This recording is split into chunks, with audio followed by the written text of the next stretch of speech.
Okay, that's Anu Pharma, and quite a smart recovery as the management clarified to us that they just have a 3% of the total revenue exposure to the EU region. But in the meantime, Eicher Motors has been sort of skidding in trade after CLSA downgraded the automaker to outperform or rather underperform, citing limited upside in the stock over the next 3 years. And Tanya, it's ironical that the day they launch their latest Himalayan bike and the stock is getting downgraded.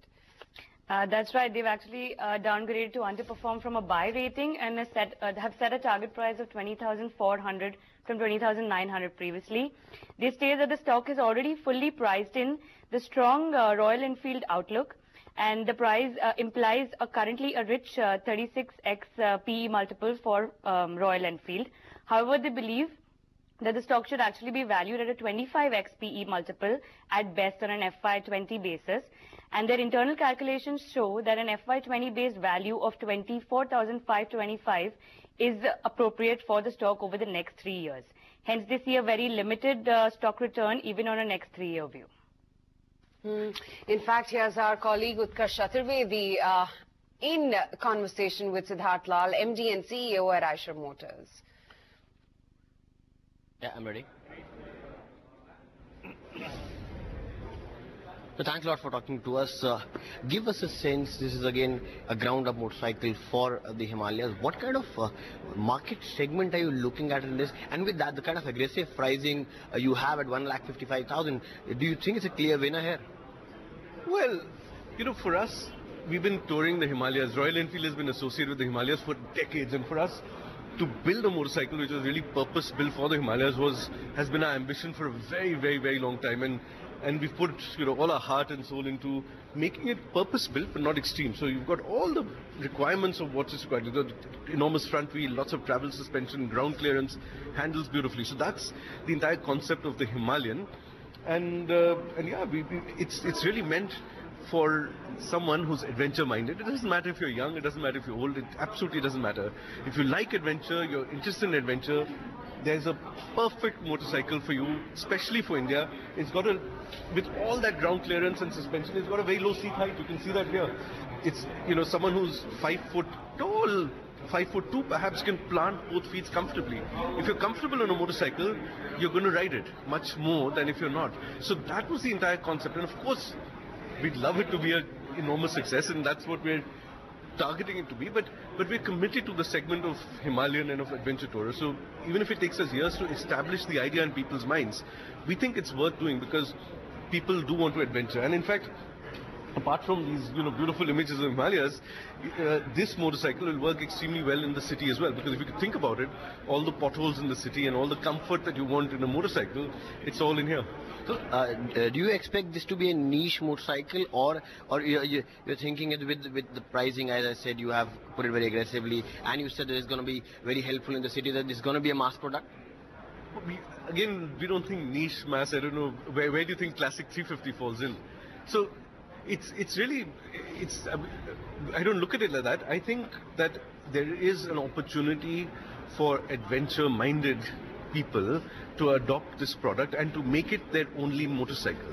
So the big numbers, if they do come for this motorcycle, will be that youngsters who are riding 100, 150cc and they're adventure-minded. They want something to go out there and, you know, escape for maybe hours or days or weeks or months and travel around the country or something, and this is just the perfect vehicle for them. So, you know, it could take off. I mean, it could take off in, you know, in ways that we don't know, but either which way, it's a great adventure touring motorcycle.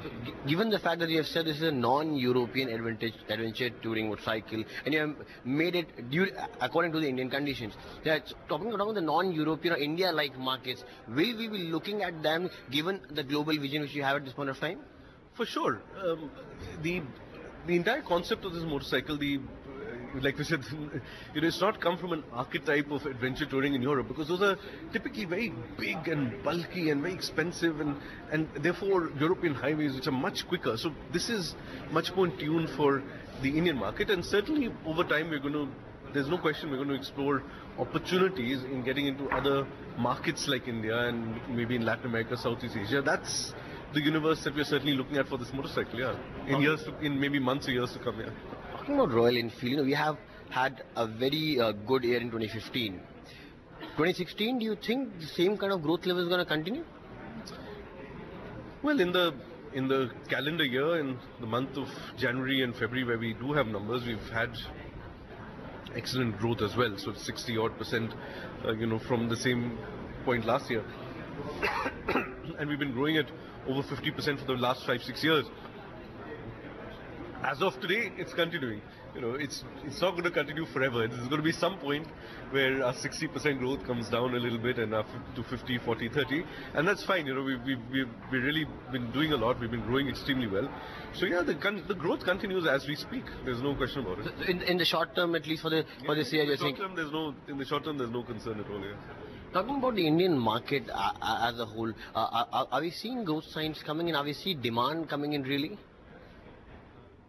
Well, for us on the motorcycle side, for sure. I mean, people have figured out that a Royal Enfield motorcycle, led by the Classic, because that's really our best-selling model now, is something that's really exciting, really interesting, really fun for your daily use as well as for touring. So conceptually, the ideas are similar what we're doing, but what's happened, if you talk about the larger Indian sphere, is that people are able to graduate now from a small commuter motorcycle. They're able to graduate to something bigger and more, interesting for them, more evocative, more beautiful and fun, and all of that. So that's what we've been able to create, and hopefully with the Himalayan we can spur that entire movement a bit more. After Himalayan, what next for Royal Enfield? Oh well, this year is all about the Himalayan for us. I mean, in terms of a new product, and we have as we discussed earlier, got a lot of hopes and ambitions out of this, and not only for this year but forever, for the long term. So, of course, next year we do have more new products and more, lovely products coming out. But yeah, that's next year. Last question, if you can give us a sense of the global vision which you have, where have we reached, and how many countries are we really exploring, and what's the plan ahead? So yeah, we've been exporting to many countries for many years, and certainly in the US and Europe, we've been there for over 20 years. So it's not new for us. The newness is really about having a very strategic approach to markets. And while we're putting a lot of energy behind the more established heritage markets like US and Europe and UK, we've now set up in new markets like Colombia, Indonesia, which are potentially very high growth markets in the future. So yeah, and in fact, I think in the first year of of being present in Colombia, it's become our single largest market already. So we've got a very particular focus on some developing markets, and we're doing well there. Thank you, sir. Thanks a lot for talking to us, and all best wishes for you. Okay, so if you're a biking enthusiast, that's something to definitely look for. Siddharth Lal and ET Now exclusive, chatting about their the pricing as well as the kind of growth that the company has seen in the previous months.